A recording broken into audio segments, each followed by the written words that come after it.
महाराष्ट्राचा आराध्य दैवत श्री विठ्ठल रुक्मिणीच्या आषाढी वारीचे उत्कृष्ट नियोजन केल्याबद्दल सोलापूरचे जिल्हाधिकारी कुमार आशीर्वाद यांचा भाजपचे जिल्हा चिटणीस यतीन शाह यांनी भंडारकवठे ग्रामस्थांतर्फे सत्कार केला। पंढरपूरच्या आषाढी वारीला महाराष्ट्र, कर्नाटक, आंध्र प्रदेश, तेलंगणासह देशभरातून लाखोंच्या संख्येने भाविक आणि वारकरी पायी चालत पांडुरंगाच्या दर्शनासाठी आले असतात। त्यामुळे एकादशी दिवशी पंढरपुरात अभूतपूर्व गर्दी होते।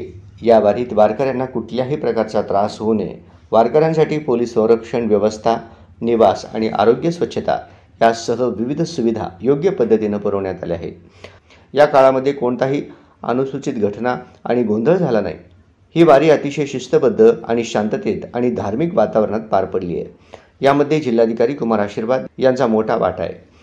त्यांचे कार्याचे कौतुक करण्यासाठी भंडारकवठे ग्रामस्थांच्या वतीनं भाजपचे जिल्हा चिटणीस यतीन शाह यांनी जिल्हाधिकाऱ्यांचा सत्कार केला। यावेळी भाजपाचे राज्य परिषदेचे नूतन सदस्य हनुमंत कुलकर्णी, महेश मेंगजी आदी उपस्थित होते।